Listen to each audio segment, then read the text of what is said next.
சில படங்கள் வந்து விமர்சனம் பண்றதுக்கு அமௌண்ட் கொடுத்து பண்றாங்க அப்படின்னு சொல்லிட்டு, இது சின்ன படம், இது நியாயமா வெற்றியா கூட இருக்கலாம். பட் ஆனா இந்த கருத்துக்கு என்ன சொல்றீங்க? இல்ல இல்ல, என்ன கொஸ்டின் கேக்குறீங்க? பெய்ட் ரிவ்யூஸ் இருக்கான்னு கேக்குறீங்களா? ஏன்னா இப்போ நம்ம படம் வச்சீங்க, நார்மலான ஒரு யதார்த்த கதை கொடுத்துருக்கீங்க. பட் ஆனா வெளியே பேசும்போது இந்த மாதிரியான காசு கொடுத்தா அவங்க ப்ரொமோஷன் பண்றாங்க அப்படின்ற ஒரு டாக் போகுது இல்ல. சோ இத பத்தி என்ன நினைக்கிறீங்க? இல்ல, ஆக்சுவலா எனக்கு இந்த படத்துல எங்க அனுபவம் நான் சொன்ன மாதிரி எப்படி ஆயிடுச்சுன்னா, பிரஸ் சப்போர்ட் பயங்கரமா கிடைச்சது ஃபர்ஸ்ட்ல இருந்து. அதுக்கப்புறம் மக்களோட வேர்ட் ஆஃப் மவுத் தான் இருந்தது. டாப் ரிவ்யூவர்ஸ் ரிவ்யூ பண்ணல, அது நான் ஒத்துக்கிறேன். ஆனா ஏன் பண்ணலன்ற ரீசன் எனக்கு தெரியாது. இல்லங்க, வேலை பாக்குற இது நல்லா இருக்காதுல்ல, அது கரெக்டா இருக்காது. ஆமா ஆமா, இல்ல தப்பா தெரியும். ஆனா டிஸ்கஷன் பண்ணலாம்னு நாங்க பிளான் பண்ணோம். என்ன அருமையான சிந்தனை! இந்த சிந்தனை டைரக்டருக்கு வர மாட்டேங்குதே. இதுதான் எனக்கு மைக்கிலையும் புலம்புனேன். கணவன் மனைவி பாருங்க, அப்பாவா நடிச்சேன்னே சொல்லிட்டு இருக்கீங்க. நான் வந்து ரோஷினிக்கு அப்பாவா நடிச்சேன், ஷெல்லிக்கு நான் வந்து கணவனாக தான் நடிச்சேன். அதை சொல்லவே மாட்டேங்கிறீங்க யாரும். அப்பா கேரக்டர் நடிச்சீங்க, அப்பா கேரக்டர் அப்படி பார்த்தா கணவனாக தான் நடிச்சேன், ஹஸ்பண்ட் கேரக்டர் தான் நடிச்சேன். அதை சொல்ல மாட்டேங்க. காரணம் என்ன, இவர் அந்த மாதிரி சீன் வைக்கலைங்க. நான் என்ன பண்றது? ஒரு அந்நியோன்யமா கணவன் மனைவி இருக்கிற மாதிரி சீன் வச்சா தான் நடிக்க முடியும். நான் எப்படி நடிக்க முடியும் சார்? ஆர்டர் இல்ல. ஆனா நீங்க சொன்ன மாதிரி நெருக்கமான காட்சிகள், ரொமான்ஸான காட்சிகள் நடிக்கணும்னு எனக்கு நிச்சயமா ஆசை இருக்கு. ஏன்னா ஏன் சொல்றேன்னா, இப்ப ரொமான்ஸ் பண்ணிக்கிறதுக்காக கிடையாது, அது நம்ம வேணும்னா நம்ம வந்து அது விஷயம் கிடையாது. நான் என்ன சொல்றேன், ஸ்கிரீன்ல அந்த உணர்வை பிரசன்ட் பண்றது இருக்குல்ல, அது உண்மையிலுமே பயங்கர டஃப்பான ஜாப். இன்னைக்கு வரைக்கும் இருக்கிற பெரிய பெரிய ஸ்டார்லாம் பார்த்து நான் வந்து ஆடி போயிருக்கிற ஒரே விஷயம் அந்த ஒரு விஷயம் மட்டும்தான். எனக்கு இந்த ஃபைட்டு, இந்த பஞ்ச் வசனம் அதெல்லாத்தையும் தாண்டி ஒரு விஷயம் மட்டும் நீங்க நல்லா ப்ராக்டிக்கலா யோசிச்சு பாருங்க. ஒரு ரொமான்ஸ்ன்றது 2 பேர் மட்டும் தனியா பண்றது, ஒரு 250 பேர் வச்சுக்க நடுவில் ரொமான்ஸ் பண்றது சாதாரண விஷயமே கிடையாது. நீங்க சொல்ற மாதிரி அது ஆக்சுவலா பெரிய தண்டனை. எல்லாரும் முன்னாடி உட்காந்துட்டு ரொமான்ஸ் பண்ற மாதிரி ஒரு தண்டனை எதுவுமே கிடையாது. அதை நான் இப்பயும் நான் பார்த்து எல்லா ஸ்டாரும் பார்த்து நான் பிரமிக்கிற ஒரு விஷயம் என்னன்னா, இத்தனை கூட்டத்துக்கு மத்தியில் எப்படிப்பா ரொமான்ஸ் பண்றீங்க? ரொமான்ஸ்ன்றது ஒரு தனிப்பட்ட முறையில் இருக்கும்போது வர்றதாச்சு. அதை கொண்டு வர்றதுக்கு அந்த உணர்வு, அது உண்மையாலுமே பயங்கர சவாலான விஷயம். அந்த சவாலுக்கு நானும் தயாராக தான் இருக்கிறேன். டைரக்டர் சார், படம் பற்றி நல்லா சொன்னீங்க. படம் அது அந்த தரத்துக்கு இருந்தது. பட் இந்த வழக்கமாக சத்யராஜ் சார் எல்லா படத்துக்குமே வந்துடுவார், சின்ன ரோலாக நடிச்சாலும். இந்த படத்துக்கு வராதுக்கு என்ன காரணம்? இந்த சக்ஸஸ் மீட்டுக்கு நீங்கள் பேசும்போதும் அவரோட பேரை மென்ஷன் பண்ணால் முட்டிங்க, அது ஏன் அந்த மறந்தீங்க?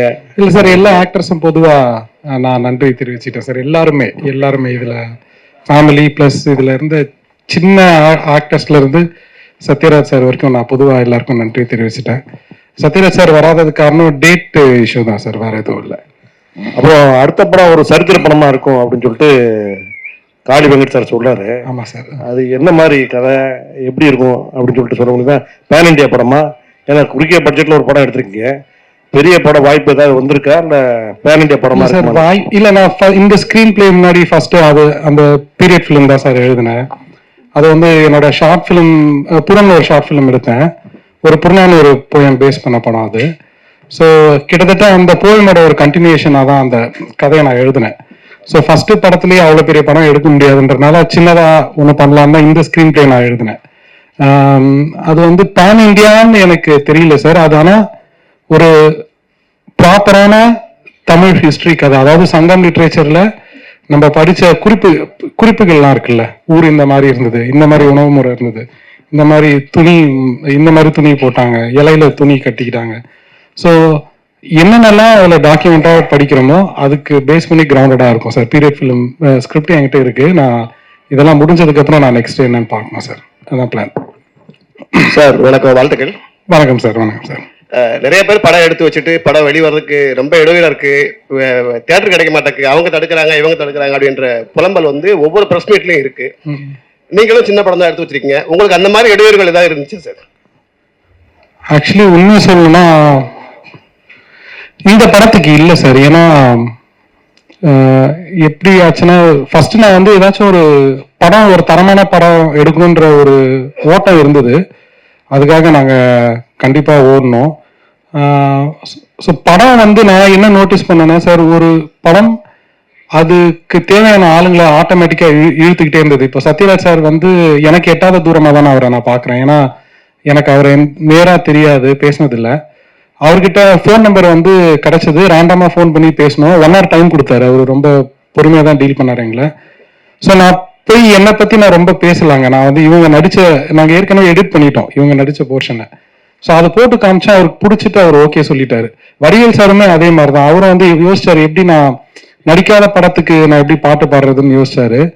பட் நாங்க சொன்னோம் சார், ஒரே ஒரு பாட்டு கேளுங்க, பிடிச்சதுன்னா நீங்க பாடுங்க சார், இல்லைன்னா விட்டுருங்க, தொல்லை பண்ண மாட்டோம்னு சொன்னோம். கேட்டாரு, அவருக்கு பிடிச்சிருச்சு. ஸோ அந்த கலை வந்து அந்த ஆளுங்களை இழுத்துக்குதுன்னு நினைக்கிறேன். ட்ரீம் வாரியர் பிக்சர்ஸ் வந்து அதுதான் ஆச்சு. என்னன்னா குஹன் சார் படம் பார்த்தாரு, பார்த்த உடனே அவருக்கு பிடிச்சிருச்சு. ஸோ ஆனா இதுல வந்து ஒரு கொஞ்சம் இப்போ நான் ஏன் லக்கி நான் நினைக்கிறேன்னா, ட்ரீம் வாரியர் பிக்சர்ஸ் நினைச்சிருந்தா இதை விட இன்னும் கொஞ்சம் ஈஸியர் குதிரை மேல பந்தயம் கட்டியிருக்கலாம். இது கொஞ்சம் ரிஸ்கியான குதிரை தான் இந்த படம். ஆனா அவங்க வந்து நல்ல படத்தை சப்போர்ட் பண்ணணும்னு நினைக்கிறாங்கல்ல சார், அந்த மாதிரி எண்ணங்கள் இருக்கிற ஆட்களும் தேவைப்படுதுன்னு நான் நினைக்கிறேன். அது மிக்ஸ் ஆஃப் போத். அந்த படமும் நல்லா இருந்தது, but at the same time அதுக்கு சப்போர்ட் பண்ண நினைச்ச ஆளுங்களும் எனக்கு தானா அமைஞ்சாங்க. அதுக்கு அபிஷேக் ராஜாக்கு தான் நான் நன்றி தெரிவிக்கணும். அவர் தான் வந்து இதை எடுத்துட்டு போய் காமிச்சாரு அவங்க கிட்ட. ஸோ எனக்கு அந்த மாதிரி அனுபவம் இல்லை. இதுக்கு என்ன டிசர்விங்கோ அது கிடைச்சதுன்னு தான் நான் நினைக்கிறேன் சார். எனக்கு அநியாயமா எங்கேயுமே எனக்கு ஃபீல் ஆனதில்லை. தியேட்டர் ஓனர்ஸுமே ஃபர்ஸ்ட் வீக் வந்து பெரிய படத்தோட வந்தாலுமே நாங்க வந்து கோயம்புத்தூர் திருப்பூர்லாம் போனோம். அங்க வந்து தியேட்டர் ஓனர்ஸ் அவ்வளோ வெல்கமிங்கா இருந்தாங்க. ஐ மீன் குஹன் சார் ப்ராப்ளம் இன்னும் டீட்டெயிலாக இதை பத்தி பேசலாம். அவங்க வந்து இதுக்கு ஸ்கிரீன் வந்து தரத்துக்கு வந்து ரொம்பவே வில்லிங்கா தான் சார் இருந்தாங்க. அது உண்மைதான். அதாவது இன்னைக்கு உள்ள ஜென்ரேஷன் வந்து பார்த்தீங்கன்னா கண்ணீர் சிந்த வைக்கிற அளவுக்கு யாரும் படம் எடுக்கிறதுக்கு முன் வர்றது கிடையாது. வெட்டு குத்து கத்தி கடப்பார் அந்த மாதிரி போயிட்டாங்க. பட் நீங்க வந்து ஒரு ஃபேமிலி ஆடியன்ஸ் வந்து படம் பார்த்துட்டு கண்ணீர் சிந்தி அந்த கவலையை வெளிப்படுத்திட்டு வர அளவுக்கு படம் எடுத்திருக்கீங்க. அடுத்து எடுக்கக்கூடிய படங்கள் இதே மாதிரி இருக்குமா இல்ல வேற மாதிரி இருக்குமா? அந்த வேற மாதிரி இருக்க சான்ஸ் இருக்கு சார். ஐ திங்க் அந்தந்த கதைக்களம் அந்தந்த காலகட்டத்துக்கு ஏத்த மாதிரி தான் அந்த களத்துக்கு ஏத்த உண்மையான கதை எடுக்கணும்னு ஆசை சார். எனக்கு வேற எதுவும் இல்லை. இதே மாதிரி என்னால இப்போ இன்னொன்னு பண்ண முடியுமான்னு கேட்டீங்கன்னா இல்லை. இப்போ நான் வந்து இப்போ இந்த ஹோல் சிஸ்டமா பார்க்காம நான் இதை எழுதிட்டேன். அடுத்த வாட்டி இதே மாதிரி எழுதுற தைரியம் எனக்கு வருமானு கூட எனக்கு தெரியல. ஸோ ஆனா எது பண்ணாலும் அந்த களத்துக்கு உண்மையா எடுக்கணும்னு நான் நினைக்கிறேன் சார். வேற எதுவும் இல்லை. அண்ணா வணக்கம்.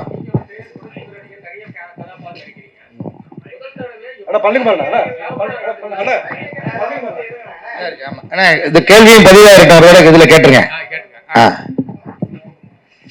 ஒன்றும் இல்லை, முதல் தடவையா நீங்க ஒரு தகப்பனார் வேடத்துக்கு, ஒரு பையனுக்கு ஒரு குடும்பத்துல தலைவனா ஒரு தகப்பனார் வேடத்தில் நடிக்கிறீங்களா? இன்னும் தகப்பனார் வேடம் நடிக்கலாமா? எப்படி உங்க கேரக்டர் எப்படி இருக்கும்னு நினைக்கிறீங்க? ஆனா இறுதி சுற்று மிஸ் பண்ணிட்டீங்கன்னு நினைக்கிறேன். இறுதி சுற்றுலயே நடிச்சிட்டேன் நானு. அப்போ அவங்களுக்கு 20 வயசு ஹீரோயின், அவங்களுக்கு அப்பாவா நடிச்சேன். நான் அதான் நிறைய படம் அப்பாவா நடிச்சிட்டேனே. அப்புறம் வந்து நம்ம அநீதியில ஒரு கைண்ட் ஆஃப் அப்பாவா இருக்கும், மெர்சல்ல ஒரு பையனுக்கு அப்பாவா நடிச்சேன். இப்போ இதுல ஒரு விதமான அப்பாவா இருக்கு. ஸோ எனக்கு ஆல்ரெடியே நான் நிறைய தான் அப்பா நடிச்சேன்னு நினைக்கிறேன். இதுக்கப்புறம் வந்துச்சுன்னா அந்த கேரக்டர் என்ன செய்யுதோ அதுக்கான வெயிட் எப்படி இருக்குன்னு பார்த்துட்டு நடிக்கலாம். நான் ஒன்றும் தப்பு இல்லை. நன்றிண்ணே. வணக்கம் சார்.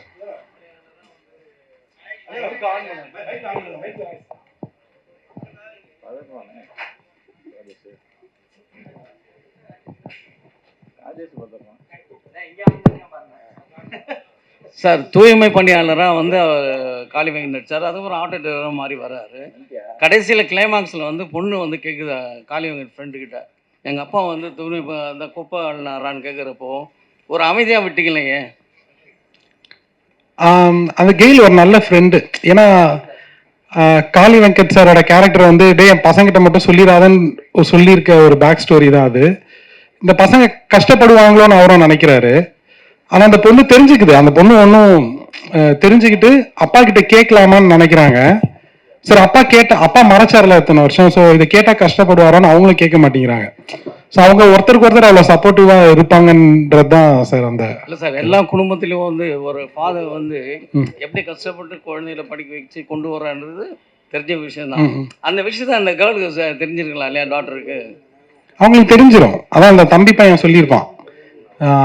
அவங்களுக்கு இவன் சொல்லிதான் அவங்களுக்கு தெரிய வந்திருக்கும். அதான் சார் விஸ்வான் சொல்றாரு, ஜோசவன் சொல்றாரு. ஆமா ஆமா, அப்பா வந்து இது மாதிரி வந்தாரு. ஆமா, ஆனா டாக்டருக்கு தெரிஞ்சா அவங்க இன்னும் கொஞ்சம் ஃபீலிங் அதிகமா வரும் இல்லையா, அதுக்கு தான் கேட்டேன் நான். ஆமா, தெரிஞ்சு அவங்க ஃபீல் பண்ணுவாங்க. என்னன்னா சார், அவங்க அப்பா கிட்ட கேட்க மாட்டாங்க.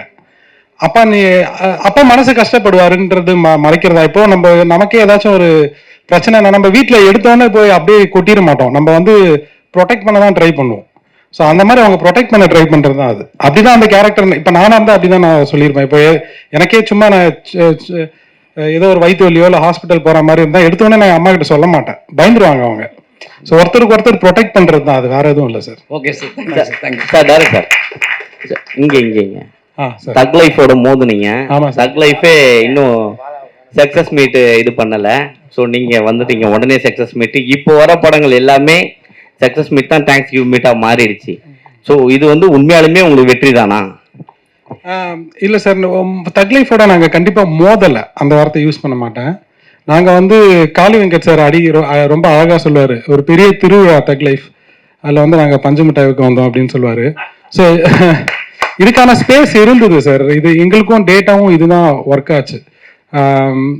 இது ஒன்று.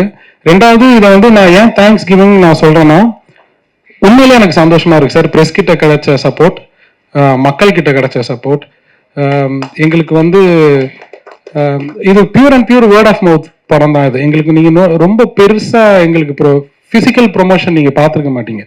நாங்கள் நம்பினது எல்லாமே நியூஸ் பேப்பர், டிஜிட்டல், இதை மட்டும் தான் நாங்கள் நம்புகிறோம்.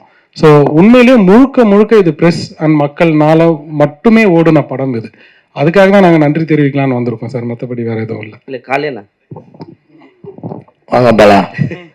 லெசன் நீங்க வந்து பாத்தீங்கன்னா ஹீரோவும் நடிக்கிறீங்க, ஹீரோயினா நடிக்கிறவங்களுக்கு அப்பாவும் நடிக்கிறீங்க. ஸோ உங்ககிட்ட கதை சொல்லும் போதே நீங்க ஓகே சொல்லிடுவீங்களா, இல்லை கொஞ்சம் ஏதாவது டவுட் இருக்குமா? எதுக்கு டவுட் இல்லை, கதை சொன்னோன்னே எப்படி ஓகே சொல்ல முடியும், நமக்கு செட் ஆகணும் ரோல். ஏன்னா ஹீரோவா போயிட்டு இருக்கவங்க ஒரு கேட்டகரிக்கு மேல போனாங்கன்னா அதுக்கு மேல நான் இது வேணாம் அப்படின்ற மாதிரி ஸ்டாப் பண்ணுவாங்க. இல்ல அப்படி இல்லை, எல்லா கேரக்டரும் பண்றீங்க, ஹீரோ வந்தாலும் பண்றீங்க, ஹீரோயினுக்கு அப்பாவா இருந்தாலும் பண்றீங்க, மாமனாராவும் போறீங்க, சைட்ல வக்கீலாவும் ஆகுறீங்க. எந்த கேரக்டர் தான் நீங்க விட்டு வைக்கல?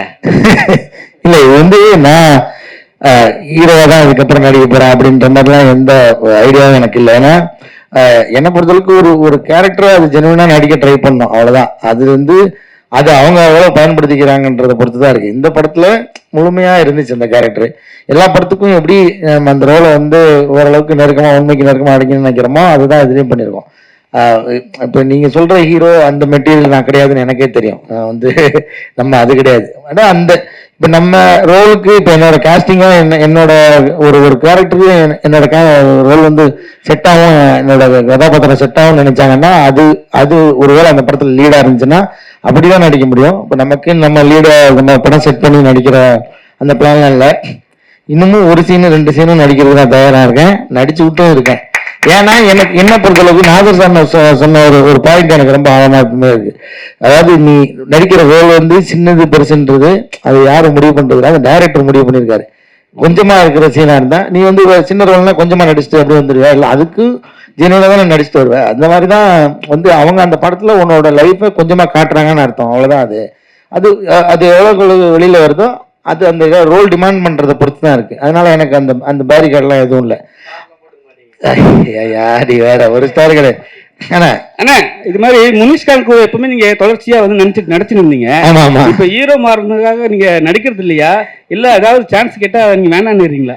எங்க ஹீரோவால மாறவே இல்லை தலைவர, மறுபடி அதே இப்படி சிலிக்கிறீங்களா கொக்கி போட்டு. ஏன்னா சென்ட்ரல் கவர்மெண்ட் காம்பவுண்ட் அது என்னன்னா அது எழுதுறவங்க எழுதணும்ல, அப்படி எழுதி. ஆனா இருக்கு, படம் நடிச்ச படமும் இருக்கு, இப்போ திரும்பவும் நடிக்கிறதாவும் இருக்கும். அவர் எனக்கு முன்னாடி ஹீரோ ஆயிட்டாரு, படம் நின்றுகிட்டு இருக்கு, ரிலீஸ்க்கு வெயிட் பண்ணிட்டு இருக்கு. ஆக்சிஸ் ஃபிலிம் ஃபேக்டரியில மிடில் கிளாஸ்னு ஒரு படம் எடுத்து ரெடியா இருக்கு ரிலீஸ்க்கு. அவர் எனக்கு முன்னாடி அப்படி பார்த்து ஆகிட்டாரு சொல்ல போனா. என்ன அதெல்லாம் கிடையாது. நாங்க 2 பேரும் சேர்ந்து நடிக்கிறது என்னன்னா அந்த காம்போ வந்து ஆக்சுவலா எங்களால வந்து ரொம்ப நெருக்கமா இயல்பா நடிச்சிட முடியும். காரணம் நாங்க வந்து சினிமால எங்க முகம் தெரியறதுக்கு முன்னாடி தான் நாங்க நண்பர்கள். நாங்க வந்து இங்க இதே அருணாச்சல ரோட்ல அந்த டீ கடையில எல்லாம் ஒன்னா காலையிலேருந்து சாயந்தரம் வரைக்கும் வந்து கடலை போட்டு உட்காந்துட்டு இருந்த டைம் தான் அது. அங்கே அப்போ இருந்தே வந்து அவர் பழக்கன்றதுனால எங்களுக்கு ஸ்க்ரீனில் ஒரு நடிகர், அவர் ஒரு நடிகர், நம்ம ஒரு நடிகர்ன்றதே இருக்காது. அந்த இங்கே 2 பேருக்குமே அந்த எண்ணம் இருக்காது. அதனால ரொம்ப இயல்பாக வந்துடும். அது ரொம்ப இல்லை இடைவெளியெல்லாம் ஒன்றும் இல்லை தலைவரே. அவர் நடித்த படங்கள் நான் நடித்த படங்கள் ஒன்றா வரல, அவ்வளோதான். வரும், நிச்சயமா வரும்.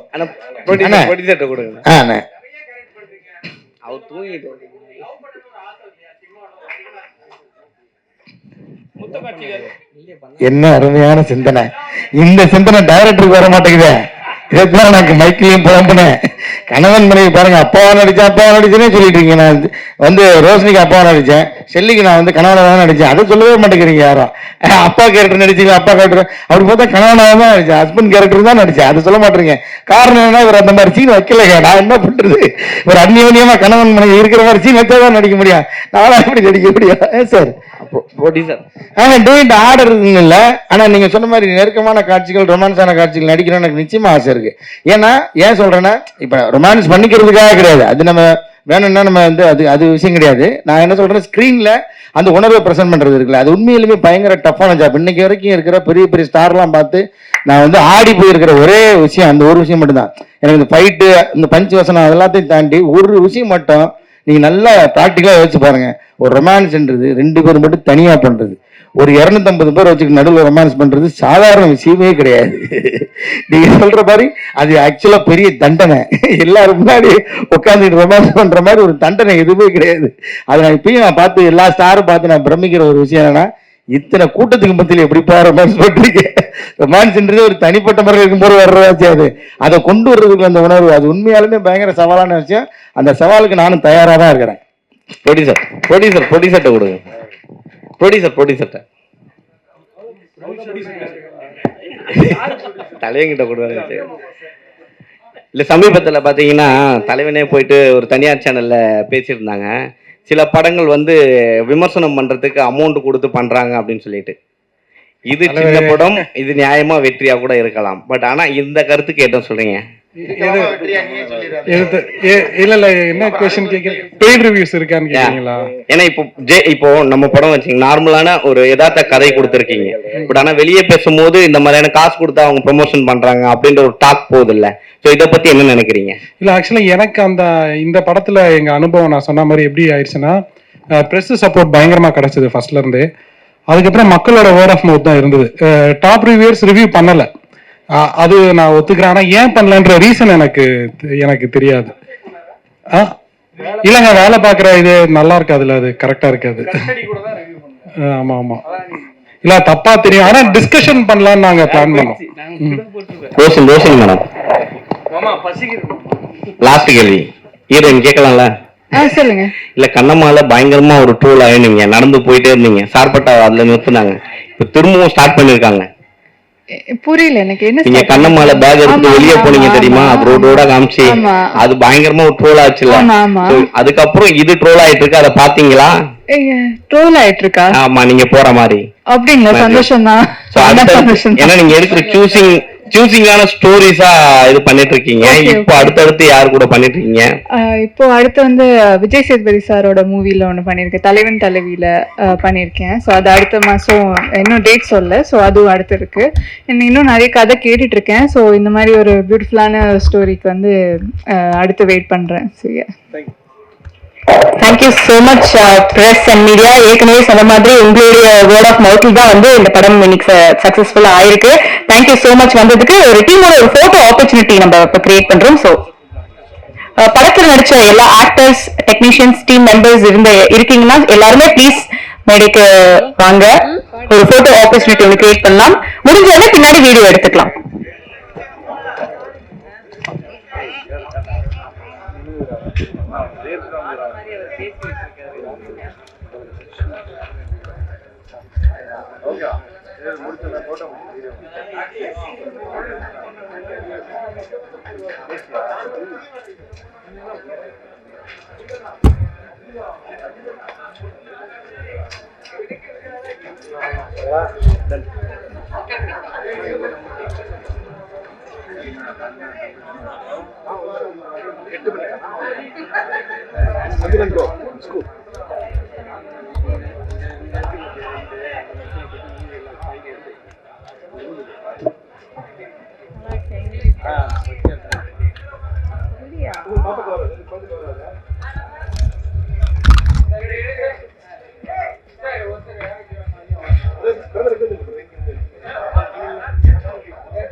வந்த எல்லாருக்கும் ரொம்ப ரொம்ப நன்றி. Thank you so much.